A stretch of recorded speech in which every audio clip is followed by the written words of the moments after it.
Hello students, पिछली class में हम लोग स्पेक्ट्रम के बारे में पढ़े थे और स्पेक्ट्रम में मैंने आपको बताया था कि स्पेक्ट्रम दो तरह के होते हैं। एक होता है एब्जॉर्प्शन स्पेक्ट्रम और एक होता है इमिशन स्पेक्ट्रम। और उसी में हमने पढ़ा था कि एब्जॉर्प्शन और इमिशन स्पेक्ट्रम में जो लाइन मिल रही हैं या जो वेवलेंथ और फ्रीक्वेंसी मिल रही है वो कॉन्टिन्यूअस है कि डिसकॉन्टिन्यूअस है। इसके बेसिस पे हम लोगों ने कहा था कि अगर एक रेंज में सारी वेवलेंथ सारी फ्रीक्वेंसी मिलेंगी तो उसको हम लोग बोलेंगे कॉन्टिन्यूअस स्पेक्ट्रम। और सारी वेवलेंथ सारी फ्रीक्वेंसी नहीं मिल रही हैं, कुछ उसमें से गायब हैं, मिसिंग हैं, जिनके जगह पे हमको डार्क बैंड मिलते थे, तो ऐसे स्पेक्ट्रम को बोलेंगे डिसकॉन्टिन्यूअस स्पेक्ट्रम। और वहीं पे हम लोगों ने बात किया था कि जो हाइड्रोजन का स्पेक्ट्रम होता है वो डिसकॉन्टिन्यूअस होता है या लाइन स्पेक्ट्रम होता है। यानी कि हाइड्रोजन स्पेक्ट्रम में जो भी रेंज होगा उस रेंज के अंदर सारी वेवलेंथ सारी फ्रीक्वेंसी नहीं मिलेंगी, कुछ एक मिलेंगी और कुछ एक नहीं मिलेंगी। तो इस बात को बोहर मॉडल से कैसे एक्सप्लेन करते हैं वो चीज़ आज हमको देखना है। जैसे हमने कहा था बेटा कि मान लीजिए हमारे पास ये हाइड्रोजन के एनर्जी लेवल्स हमने बनाए। ये हाइड्रोजन के एनर्जी लेवल्स हैं।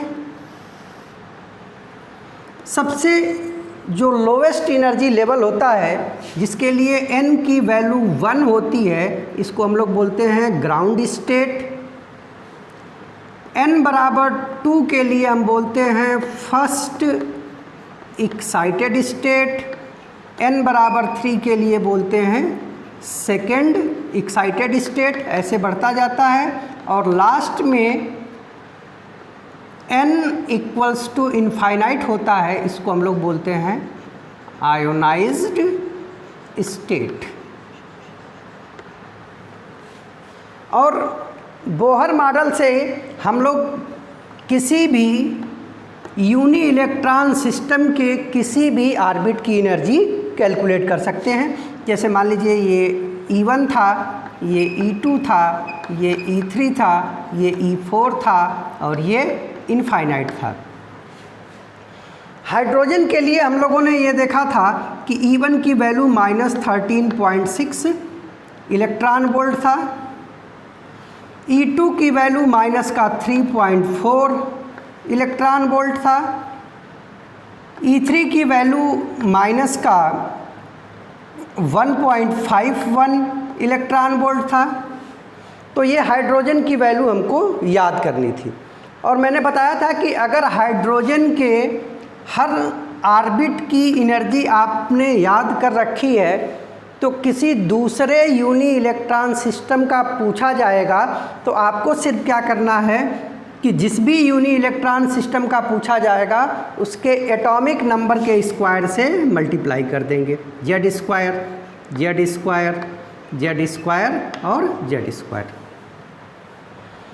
इनफाइनाइट स्टेट की एनर्जी हमने आपको बताया था कि ये मैक्सिमम होती है और ये मैक्सिमम वैल्यू कितनी होती है? 0 होती है। ठीक है। अब ये सारी चीज़ें तो हम लोगों ने पढ़ लिया है। अब इसके बाद सपोज करिए कि कोई यूनी इलेक्ट्रॉन सिस्टम है और ये यूनी इलेक्ट्रॉन सिस्टम में एक ही इलेक्ट्रॉन होगा तो वो ग्राउंड स्टेट में होगा और इसको आपने बाहर से एनर्जी दी तो इसकी एनर्जी बढ़ेगी और जब एनर्जी बढ़ जाएगी तो ये ग्राउंड स्टेट में नहीं रहेगा। अब ये जितनी एनर्जी एब्जॉर्ब करेगा उसी के करस्पॉन्डिंग ये हायर एनर्जी लेवल्स में जाएगा। अब जितनी एनर्जी एब्जॉर्ब करेगा उसी के हिसाब से, अगर इतनी एब्जॉर्ब की तो फर्स्ट एक्साइटेड स्टेट में चला जाएगा, इतनी अमाउंट ऑफ एनर्जी एब्जॉर्ब करी तो सेकेंड एक्साइटेड स्टेट में चला गया, इतनी एनर्जी एब्जॉर्ब कर ली तो ये आयोनाइज स्टेट में चला गया। और जब भी ये एक्साइटेड स्टेट या हायर एनर्जी लेवल में जाता है तो वहाँ जाके ये रुकता नहीं है, ये बात भी आपको पता है। इमीडिएटली तुरंत ये अपने हायर एनर्जी लेवल से लोअर एनर्जी लेवल में आएगा। अब इलेक्ट्रॉन ग्राउंड स्टेट में था और ये किसी हायर एनर्जी लेवल में गया, मान लो यहाँ पे गया, तो अब यहाँ पे n बराबर 4 में गया तो इसकी एनर्जी E4 हो जाएगी और यहाँ पे एनर्जी E1 थी। अब E4 की वैल्यू ज़्यादा है, E1 की वैल्यू कम है, तो वापस आते समय ये फिर जब आएगा तो जितनी एनर्जी ज़्यादा है उस एनर्जी को ये रेडिएट करेगा। और रेडिएट किस रूप में करेगा? ये रेडिएट करेगा in the form of light. और लाइट है, लाइट एक इलेक्ट्रोमैग्नेटिक वेव है, तो इस लाइट की वेवलेंथ होगी, फ्रीक्वेंसी होगी और वेव नंबर होगा। तो हमको यही पता करना है कि जब इलेक्ट्रॉन किसी हायर एनर्जी लेवल से लोअर एनर्जी लेवल में आएगा तो वो एनर्जी इमिट करेगा, और वो इमिट करेगा energy in the form of light, और लाइट इज़ इलेक्ट्रोमैग्नेटिक वेव, तो उस लाइट की कुछ अपनी वेवलेंथ होगी, फ्रीक्वेंसी होगी और उसका वेव नंबर होगा। अब देखो बेटा, जैसे अगर सपोज करो ग्राउंड से ये n बराबर 2 में गया तो ये fix amount of energy absorb करेगा जाते समय, और आते समय यही फिक्स अमाउंट ऑफ एनर्जी ये इमिट करेगा, और जो एनर्जी इमिट करेगा उसी एनर्जी के करस्पॉन्डिंग हमने कहा था कि एनर्जी डेल्टा E जहाँ से आता है En, मान लो ये 2 है, और जहाँ तक आता है N1 है, उसके डिफरेंस के बराबर होगा, और यही एनर्जी होती है लाइट की, और ये होता है hc/λ। तो इस फार्मूले से हम लोग, अगर हमको En2 और En1 की वैल्यू पता है, जो कि हम कर सकते हैं ऐसे, तो फिर निकलने वाली जो लाइट है उसकी वेवलेंथ और फ्रीक्वेंसी भी पता कर सकते हैं। अब देखना, ये डिफरेंस जो है ना वो फिक्स है, यहाँ से यहाँ का डिफरेंस फिक्स है, यहाँ से यहाँ का डिफरेंस फिक्स है, यहाँ का से यहाँ तक का डिफरेंस फिक्स है। तो डिफरेंस अगर फिक्स है तो फ्रीक्वेंसी भी फिक्स होगी और वेवलेंथ भी फिक्स होगी। और अगर आपको याद आ रहा है तो मैंने बताया था कि फिक्स वैल्यू अगर वेवलेंथ की है, कॉन्टिन्यूअस नहीं है, फिक्स वैल्यू है, तो उसको बोलते थे लाइन स्पेक्ट्रम या डिसकंटिन्यूअस स्पेक्ट्रम। तो इस तरीके से आप इसको एक्सप्लेन कर सकते हैं कि जब भी इलेक्ट्रॉन ग्राउंड स्टेट से किसी भी हायर स्टेट में जाएगा तो एक fix amount of energy absorb करेगा, और वापस आते समय वही fix amount of energy emit भी करेगा। अब fix amount of energy emit कर रहा है तो जो वेवलेंथ होगी, जो फ्रीक्वेंसी होगी, जो वेव नंबर होगा वो भी फिक्स होगा, और अगर फिक्स है तो उसको बोलेंगे लाइन स्पेक्ट्रम या डिसकंटिन्यूअस स्पेक्ट्रम।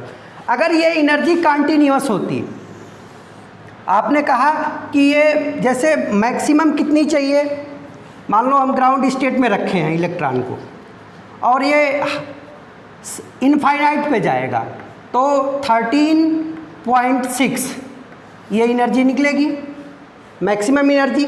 तो इस मैक्सिमम एनर्जी के करस्पॉन्डिंग आपको मैक्सिमम वेवलेंथ मिल जाएगी, लेकिन इसके बाद जो एनर्जी है वो कंटिन्यूअस नहीं है। ऐसा नहीं है कि 0 से लेके 13 के बीच में कुछ भी एब्जॉर्ब कर लेगा। देखो यहाँ से यहाँ के लिए ये 10.2 एब्जॉर्ब करेगा, ठीक है ना। तो ये कंटिन्यूअस एनर्जी 0 से लेके 13.6 के बीच में कुछ भी सारी एनर्जी की वैल्यू को ये एब्जॉर्ब नहीं करेगा, इसमें फिक्स एनर्जी एब्जॉर्ब करेगा और वो फिक्स एनर्जी कितनी होगी, इनके डिफरेंस के बराबर। तो अगर कंटिन्यूअस या पूरी इस रेंज की सारी एनर्जी एब्जॉर्ब नहीं कर रहा है तो इस रेंज की सारी वेवलेंथ और सारी फ्रीक्वेंसी भी इमिट नहीं होगी, तो इसीलिए इसको बोलते हैं डिसकंटिन्यूअस स्पेक्ट्रम। तो इस तरीके से हम लोगों ने डिसकंटिन्यूअस स्पेक्ट्रम एक्सप्लेन किया। अब देखना ज़रा, हमने आपको बताया था कि अगर आपने एनर्जी का डिफरेंस निकाल लिया है तो जो इमिट होने वाली लाइट होगी, वेवलेंथ होगी, वो हम निकाल लेंगे 1 2 3 7 5 1 2 3 7 5 या 4 5 था और नीचे रखा था डेल्टा ई, और डेल्टा ई की वैल्यू मैंने आपको बताया था कि हमेशा इसको इलेक्ट्रॉन वोल्ट में रखेंगे और ये आएगा एंगस्ट्रॉम में। तो एक तो फार्मूला मैंने आपको ये सजेस्ट किया था। और डेल्टा ई कैसे निकालेंगे, डेल्टा ई हमेशा होगा जहाँ से आ रहा है, मान लीजिए वो N2 से आ रहा है तो एनर्जी ऑफ N2, अब वो N2 कुछ भी हो सकता है, 2 हो सकता है, 3 हो सकता है, 4 हो सकता है, 5 हो सकता है, 6 हो सकता है, N5, जहाँ से आ रहा है वो N2 की वैल्यू होगी और जहाँ तक आएगा वो N1 होगा। तो एनर्जी ऑफ N2 माइनस जहाँ से आ रहा है वो N2 होगा, जहाँ तक आएगा वो N1 होगा। इन दोनों का डिफरेंस डेल्टा ई होगा। 1 2 3 4 5 या 7 5 में डेल्टा ई से डिवाइड कर देंगे तो ये आ जाएगा वेवलेंथ। और एक बार वेवलेंथ आ गया तो आपको पता है C इज इक्वल टू होता है म्यू लेमडा, तो म्यू बराबर क्या हो जाएगा, C अपॉन लेमडा। तो एक बार आपने लेमडा निकाल लिया तो फ्रीक्वेंसी भी निकाल लेंगे। वेव नंबर क्या होता है, वेव नंबर होता है रेसिप्रोकल ऑफ वेवलेंथ, तो यहाँ से वेव नंबर निकाल लेंगे। तो ये सारी चीज़ें आप कैलकुलेट कर सकते हैं। अब इसके लिए एक फार्मूला और हम लोगों ने पढ़ा था जिसको बोला था रेडबर्ग फार्मूला, कि अगर कोई electron higher energy level N2 से N1 में आ रहा है तो जो भी लाइट होगी उसका वेव नंबर या उसका लेमडा निकालने के लिए हमने फार्मूला निकाला था RZ² 1 upon N1 square minus 1 upon N2 square. इसका डेरिवेशन मैंने आपको बताया था और इस फार्मूले में हमने कहा था कि ये R क्या है, ये रेडबर्ग कांस्टेंट है और इसकी वैल्यू थी 10.9678 सेंटीमीटर इनवर्स। और Z क्या था, उस यूनि इलेक्ट्रॉन सिस्टम का एटॉमिक नंबर। ठीक है, तो आपके लिए जो सुविधाजनक हो, ये सुविधाजनक हो तो इस फार्मूले को यूज़ करो। अगर आपको एनर्जी की वैल्यू निकालने आती है तो lambda 12375 upon delta E electron volt में और आंसर आएगा एंगस्ट्रॉम में। आप ये कोई भी फार्मूला यूज कर सकते हैं और फिर जो भी लाइट इमिट हो रही है उसका वेवलेंथ, उसकी फ्रीक्वेंसी या उसका वेव नंबर आप कैलकुलेट कर सकते हैं। अब देखना बेटा, अगर इलेक्ट्रॉन ग्राउंड स्टेट से किसी हायर एनर्जी लेवल में जाता है, किसी हायर एनर्जी लेवल में, मान लो ये इलेक्ट्रॉन यहाँ था ग्राउंड स्टेट में और ये हायर एनर्जी लेवल यहाँ पे पहुँच गया, तो वापस आते समय कोई ज़रूरी नहीं है कि ये जहाँ से चला था वहीं वापस आए। हो सकता है ये पहले यहाँ आ जाए, डायरेक्ट आ जाए, हो सकता है कि ये यहाँ से पहले यहाँ आए, हो सकता है यहाँ से फिर यहाँ आए, हो सकता है फिर उसके बाद यहाँ आए, हो सकता है वहाँ से फिर ऐसे आ जाए, हो सकता है ये यहाँ से यहाँ आके फिर वापस आए। तो एक ही इलेक्ट्रॉन है, किसी हायर एनर्जी में जाने के बाद वापस आते समय ये डायरेक्ट भी आ सकता है या बीच के एनर्जी लेवल में रुकते हुए भी आ सकता है। अब अगर ये डायरेक्ट आएगा तो इस समय लेम्डा की वैल्यू कुछ और होगी, अगर ये यहाँ से यहाँ आया तो लेम्डा कुछ और होगा, यहाँ से यहाँ आया तो लेम्डा कुछ और होगा, यहाँ से आया तो लेम्डा कुछ और होगा। ठीक है, तो ये सारी बातें थी। अब इसी चीज़ को ज़रा हम लोग देख लेते हैं। हमने आपके लिए फिगर बना रखा है कि सपोज करिए कि ये कोई यूनी इलेक्ट्रॉन सिस्टम है, उसका ये न्यूक्लियस है और न्यूक्लियस के जस्ट पास वाले सेल को हम लोग बोलते हैं ग्राउंड स्टेट, जिसके लिए n की वैल्यू 1 होती है, इसका नाम k भी बोलते हैं, और इसकी एनर्जी हाइड्रोजन के लिए होती है -13.6 इलेक्ट्रॉन वोल्ट। अब किसी दूसरे यूनी इलेक्ट्रॉन सिस्टम के लिए अगर ये एनर्जी निकालनी है तो हम हाइड्रोजन की एनर्जी में उस यूनी इलेक्ट्रॉन सिस्टम के Z² से मल्टीप्लाई कर देंगे। इसी तरीके से जो दूसरा सेल होता है इसको बोलते हैं फर्स्ट एक्साइटेड स्टेट और n बराबर 2, नाम होता है L, एनर्जी हाइड्रोजन के लिए होती है -3.4 इलेक्ट्रॉन वोल्ट।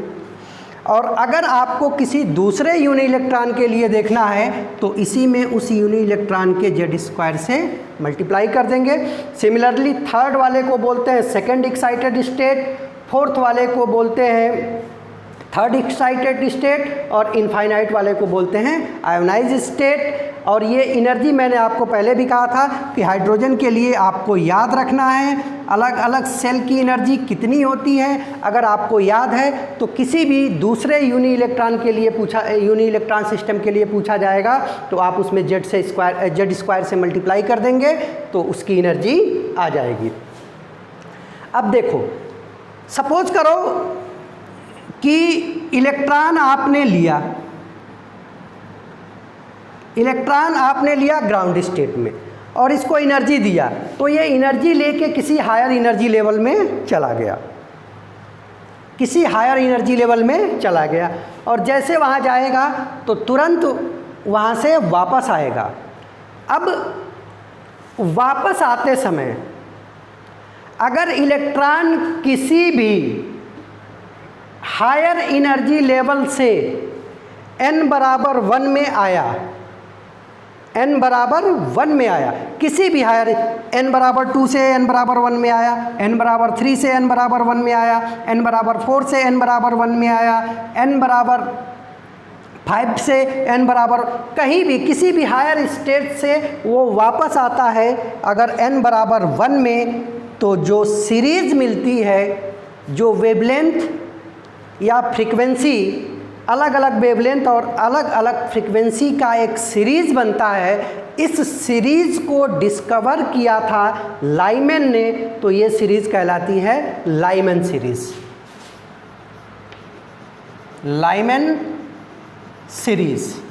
अब लाइमैन सीरीज के लिए पक्का है कि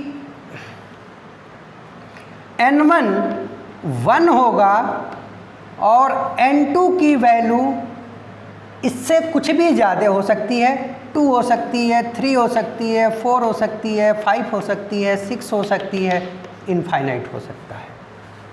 ठीक है, तो अगर कोई इलेक्ट्रॉन हायर एनर्जी लेवल से ग्राउंड स्टेट में आता है तो जो वेवलेंथ और फ्रीक्वेंसी की सीरीज मिलती हैं उसको डिस्कवर किया था लाइमैन ने और इस सीरीज का नाम होता है लाइमैन सीरीज। ठीक है, अगर हायर एनर्जी लेवल से n बराबर 2 में आता है, n बराबर किसी भी हायर एनर्जी लेवल से वो n बराबर 2 में आ गया तो ये सीरीज कहलाती है बामर सीरीज। सेकेंड हो जाएगी बामर सीरीज।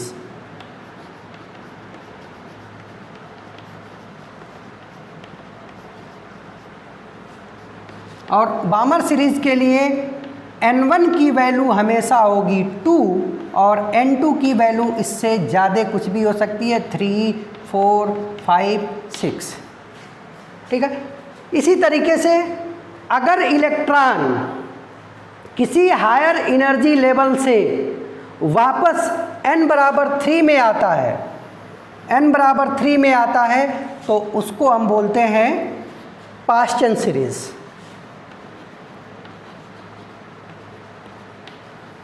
Paschen series. तो पास्चन सीरीज़ के लिए N1 की वैल्यू हमेशा 3 होगी और N2 की वैल्यू 4, 5, 6, 7 कुछ भी हो सकती है। इसी तरीके से जो फोर्थ सीरीज़ होती है उसको बोलते हैं ब्रैकेट सीरीज़।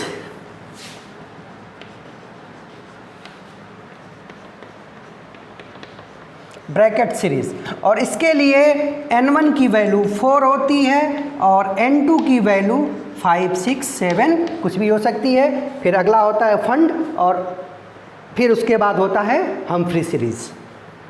ठीक है। तो आपको ध्यान रखना है कि किसी भी हायर एनर्जी लेवल से अगर वो ग्राउंड स्टेट यानी कि n बराबर 1 में आता है तो लाइमन सीरीज़ होता है, n बराबर 2 में आएगा तो बामर सीरीज़ होगा, n बराबर 3 में आएगा तो पास्चन सीरीज़ होगा, n बराबर 4 में आएगा तो ब्रैकेट सीरीज़ होगा, n बराबर 5 में आएगा तो। और देखो इस सीरीज़ में, जैसे लाइमन सीरीज़ है तो लाइमन सीरीज़ में जितनी भी वेवलेंथ मिलेंगी, जितनी भी फ्रीक्वेंसी मिलेंगी, वो हमेशा आती हैं अल्ट्रा वायलेट रेंज में।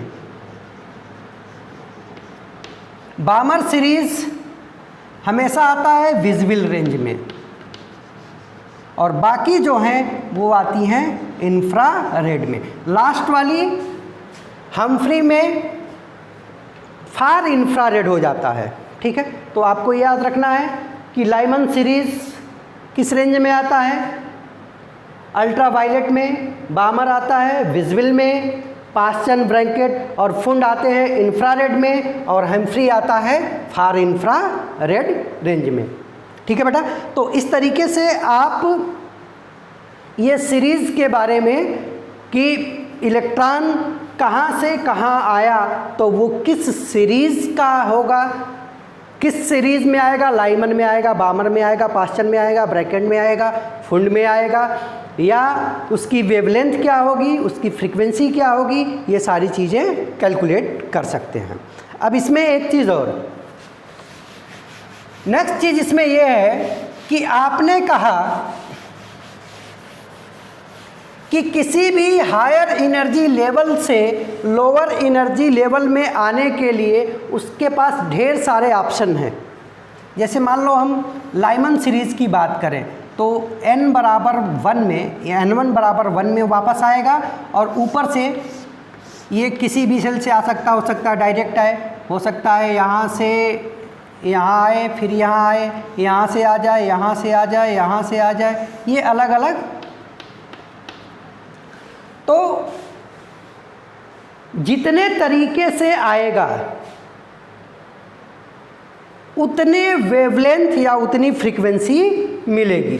तो आपसे एक क्वेश्चन पूछा जाता है कि अगर कोई एक्साइटेड इलेक्ट्रॉन N2 से N1 में आता है तो नंबर ऑफ स्पेक्ट्रल लाइन कितनी बनेंगी। तो इसके लिए आपको एक फार्मूला याद रखना है कि अगर कोई इलेक्ट्रॉन N2 से N1 में आता है तो नंबर ऑफ स्पेक्ट्रल लाइन कितनी होंगी। तो इसका फार्मूला होता है N2 minus N1 into N2 minus N1 plus 1/2। जब भी आपसे पूछा जाएगा, जैसे मान लो कि वो n बराबर 5 से n बराबर 3 में आता है तो पूछा जाएगा आपसे कि स्पेक्ट्रल लाइन कितनी बनेंगी। तो नंबर ऑफ स्पेक्ट्रल लाइन आप निकालोगे N2 5 माइनस 3 और फिर 5 माइनस 3 प्लस 1/2। 5 माइनस 3 कितना हो गया, 2 हो गया। 5 माइनस 3 2 और 2 और 1 3/2 यानी कि 3 स्पेक्ट्रल लाइन मिलेंगी। इसी तरीके से अगर उसने पूछ लिया कि n बराबर 5 से n बराबर 1 में आता है तो कितनी स्पेक्ट्रल लाइन मिलेंगी, तो ये हो जाएगा n2 माइनस n1 प्लस 1/2 कर देंगे। 5 माइनस 1 4, 5 माइनस 1 4 प्लस 1 5/2, तो ये हो जाएगा 10 स्पेक्ट्रल लाइन। ठीक है बेटा, तो इस तरह से। अच्छा देखो, इसी फार्मूले में अगर वो बीच में ना पूछ के, जैसे n2 की वैल्यू कुछ भी हो सकती है, n2 की वैल्यू कुछ भी हो सकती है और n1 की वैल्यू भी कुछ भी हो सकती है, लेकिन अगर हमने n1 को फिक्स कर दिया, n1 को फिक्स कर दिया 1, तो उस केस में हमारे पास सिंपल फार्मूला आ जाता है।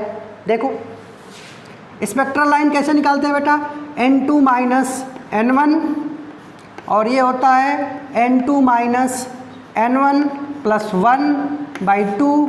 अब आपने कहा कि n1 की वैल्यू 1 रखना है, तो ये हो जाएगा n2 माइनस 1, फिर ये हो जाएगा n2 माइनस 1 प्लस 1,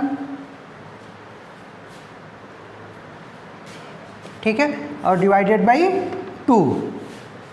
अब ये 1 से 1 कैंसिल हो जाएगा, तो कितना हो जाएगा बेटा, n मतलब n2 जो भी है, n2 माइनस 1/2।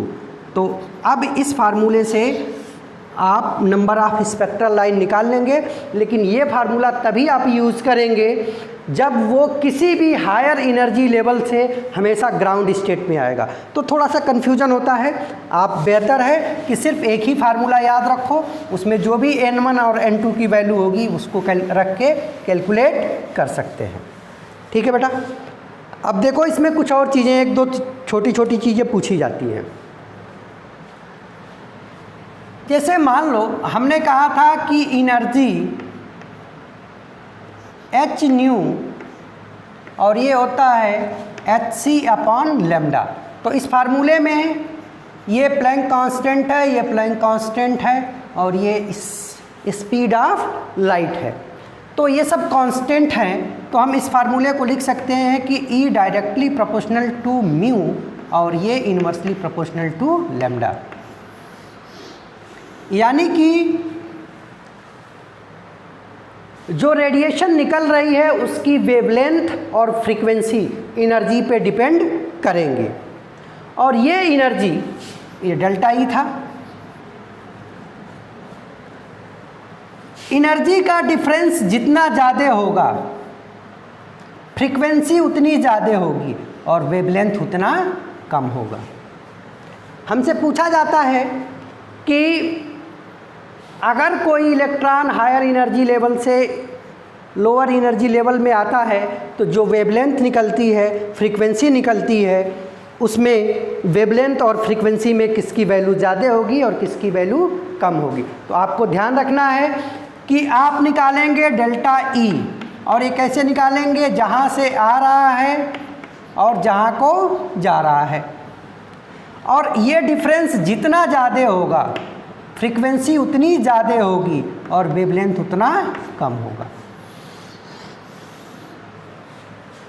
ठीक है, जैसे मान लो हम लाइमन सीरीज़ की बात करें तो लाइमन सीरीज़ में सबसे ज़्यादा एनर्जी कब होगी, जब ये इनफाइनाइट से लेके n बराबर 1 में आएगा, तो एनर्जी का डिफरेंस सबसे ज़्यादा है, और एनर्जी का डिफरेंस ज़्यादा है तो यहाँ पे जो फ्रीक्वेंसी आएगी रेडिएशन की, लाइट की, वो मैक्सिमम होगी और वेवलेंथ मिनिमम होगी।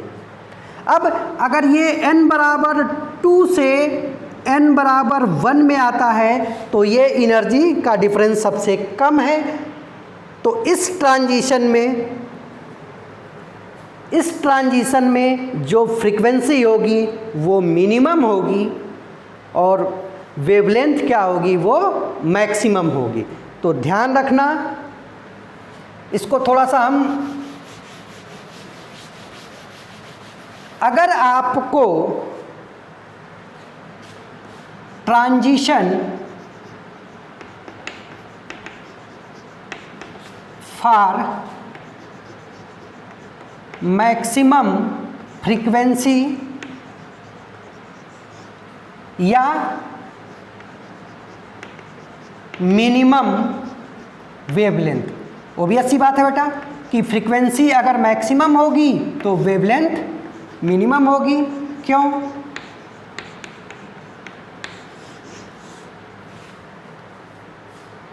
ठीक है, तो अगर आपको ऐसा ट्रांजिशन देखना है जिस ट्रांजिशन के लिए फ्रीक्वेंसी मैक्सिमम हो और वेवलेंथ मिनिमम हो, तो मैक्सिमम फ्रीक्वेंसी और मिनिमम वेवलेंथ के लिए डेल्टा ई की वैल्यू मैक्सिमम होनी चाहिए। और डेल्टा ई की वैल्यू मैक्सिमम तब होगी जब n2 बराबर क्या हो, इनफाइनाइट हो। जब वो इनफाइनाइट से किसी पर्टिकुलर, जैसे मान लो आपसे पूछा गया कि लाइमन सीरीज के लिए मैक्सिमम फ्रीक्वेंसी या मिनिमम वेवलेंथ की वैल्यू बताओ, तो आपको ये पता है कि लाइमन सीरीज मतलब वो लौट के आएगा n बराबर 1 में। और अगर आपको मैक्सिमम फ्रीक्वेंसी या मिनिमम वेवलेंथ चाहिए तो कहाँ से वापस लाना पड़ेगा, इनफाइनाइट से। एनर्जी मैक्सिमम, तो n बराबर 1 में मैक्सिमम एनर्जी का इन्वॉल्वमेंट कब होगा, जब वो इनफाइनाइट से लौट के आए। इसी तरह के बामर सीरीज में पूछे कि मैक्सिमम फ्रीक्वेंसी या मिनिमम वेवलेंथ के लिए ट्रांजिशन बताओ, तो आपको कहाँ से लाना पड़ेगा, फिर इनफाइनाइट से लाना पड़ेगा। पास्टन के लिए भी इनफाइनाइट से लाना पड़ेगा। तो मोटी मोटी बात ध्यान रखो कि मैक्सिमम फ्रीक्वेंसी या मिनिमम वेवलेंथ के लिए जो n2 की वैल्यू होनी चाहिए वो इनफाइनाइट होना चाहिए। और अगर ऐसा होता है तो इसी का हम लोग नाम देते हैं series limiting, series limiting wavelength या फ्रीक्वेंसी।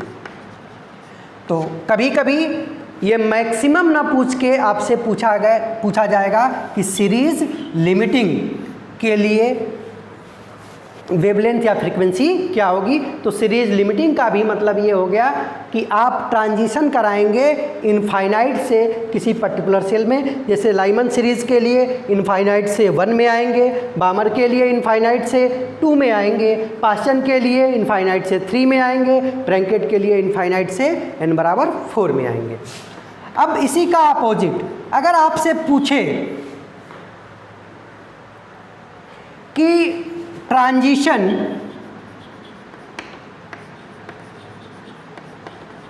फॉर मिनिमम फ्रीक्वेंसी या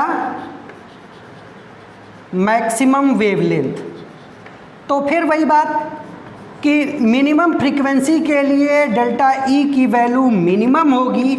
और डेल्टा ई मिनिमम कब होगा, जब इलेक्ट्रॉन जस्ट अपने से हायर एनर्जी लेवल से आएगा। यानी कि n2 की वैल्यू हमेशा रखेंगे n1 + 1। जैसे आपसे लाइमन सीरीज के लिए पूछ लिया कि लाइमन सीरीज के लिए मिनिमम फ्रीक्वेंसी या मैक्सिमम वेवलेंथ कब मिलेगी, तो मिनिमम फ्रीक्वेंसी के लिए एनर्जी मिनिमम होनी चाहिए। अब देखो लाइमन सीरीज का मतलब कि वो हमेशा वापस आएगा किसमें, n1 में। अब अगर वो इनफाइनाइट से आता है तो मैक्सिमम एनर्जी इन्वॉल्व होगी, मैक्सिमम एनर्जी इन्वॉल्व होगी तो मैक्सिमम फ्रीक्वेंसी होगी और वेवलेंथ मिनिमम होगी। अब हमको मिनिमम वेवलेंथ चाहिए तो मिनिमम एनर्जी का मिनिमम फ्रीक्वेंसी चाहिए तो मिनिमम एनर्जी का इन्वॉल्वमेंट लेना पड़ेगा। और मिनिमम एनर्जी जस्ट जहां आप आ रहे हैं उससे एक ऊपर से लेना पड़ेगा। जहां आप पहुंच रहे हैं, जहां आपको आना है, जस्ट उसके एक सेल ऊपर से आओगे तो मिनिमम एनर्जी का इन्वॉल्वमेंट होगा, मिनिमम फ्रीक्वेंसी होगी और मैक्सिमम वेवलेंथ होगा। तो बस आपको ध्यान रखना है कि मैक्सिमम एनर्जी, मैक्सिमम फ्रीक्वेंसी या मिनिमम वेवलेंथ के लिए आप ट्रांजिशन कराएंगे इनफाइनाइट से, और मिनिमम फ्रीक्वेंसी, मिनिमम एनर्जी और मैक्सिमम वेवलेंथ के लिए ट्रांजिशन आप कराएंगे जस्ट एक हायर सेल से। और जिस तरीके से हम लोग मैक्सिमम फ्रीक्वेंसी या मिनिमम वेवलेंथ का नाम देते थे सीरीज लिमिटिंग, उसी तरीके से जब मिनिमम फ्रीक्वेंसी या मैक्सिमम वेवलेंथ की बात होगी तो उसको हम लोग बोलते हैं first series, first line of series. इसको हम बोलते हैं फर्स्ट लाइन ऑफ सीरीज। ठीक है बेटा, तो इतनी सारी चीज़ें आपको ध्यान रखनी है। अब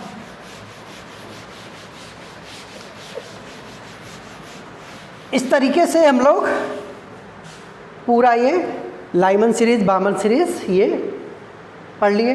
अब देखो, आपको मेरे तरफ से सजेशन ये है कि कम्पिटिटिव पॉइंट ऑफ व्यू से अगर आपको करना है तो ये टेबल आप पूरी तरह से याद रखेंगे। लाइमन सीरीज़ का, बामर सीरीज़, पास्चन, ब्रैंकेट, फुंड, हम्फ्री, फिर इनकी एनर्जी, इनके एनर्जी का डिफरेंस। जैसे देखो यहाँ से एनर्जी का डिफरेंस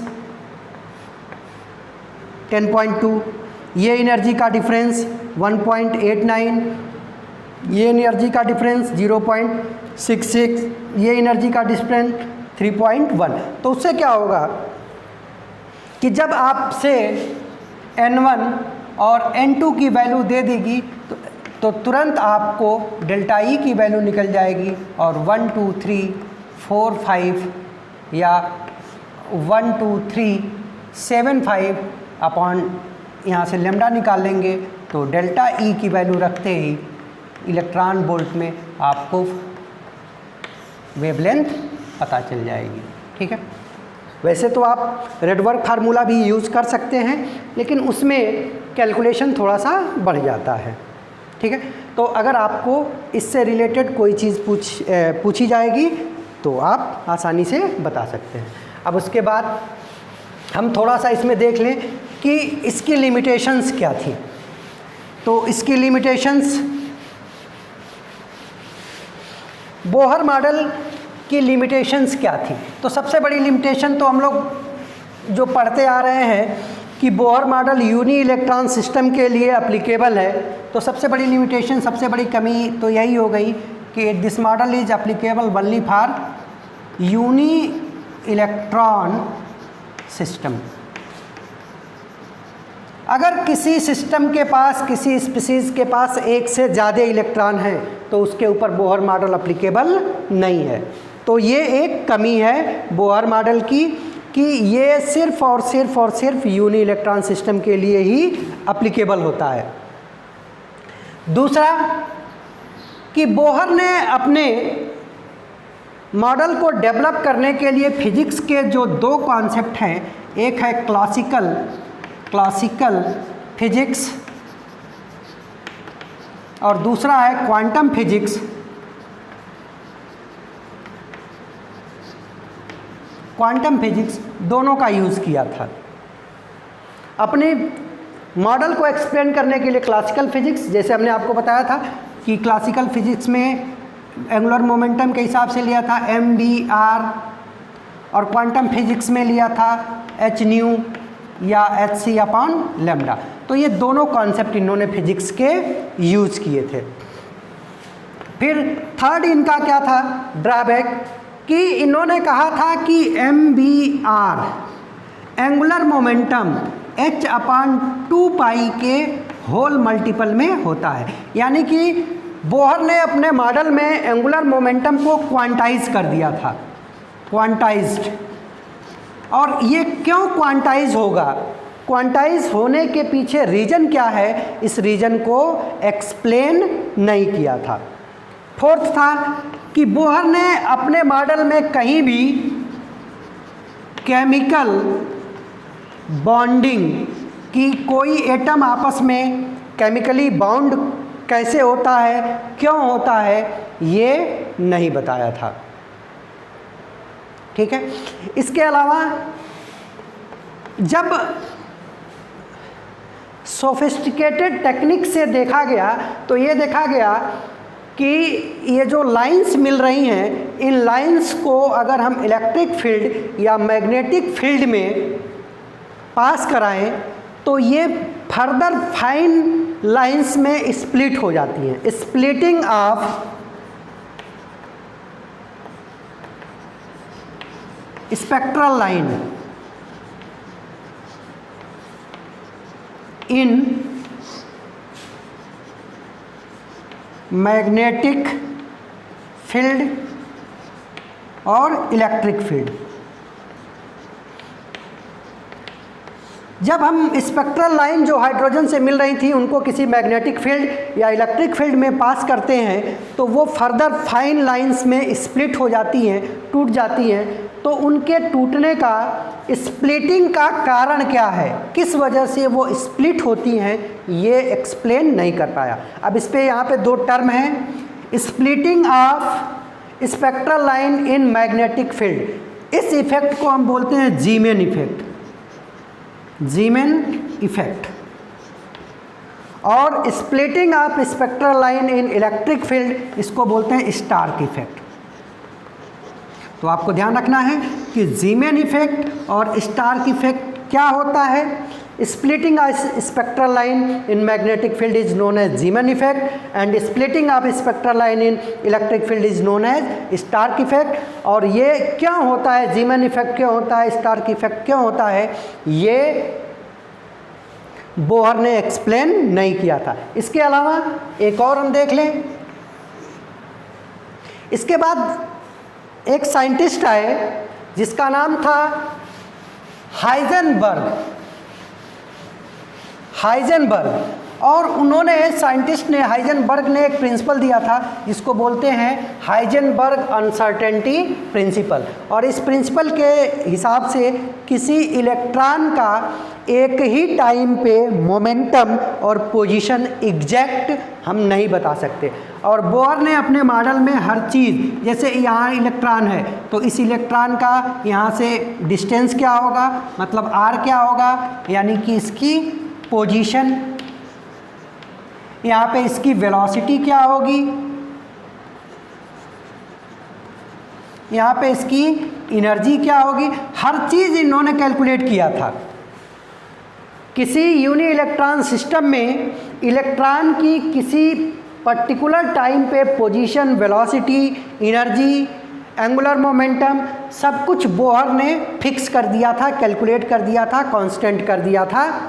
लेकिन हाइजेनबर्ग अनसर्टेनिटी प्रिंसिपल के हिसाब से किसी इलेक्ट्रॉन का एक ही टाइम पे पोजीशन और वेलोसिटी या पोजीशन और मोमेंटम आप एग्जैक्टली कैलकुलेट नहीं कर सकते। तो ये हाइजेनबर्ग अनसर्टेनिटी प्रिंसिपल को फॉलो नहीं करता है। ठीक है बेटा, तो ये ख़त्म हो गया, आपका कंप्लीट हो गया बोहर मॉडल। अब इसके बाद नेक्स्ट मॉडल हम लोग करेंगे। Thank you.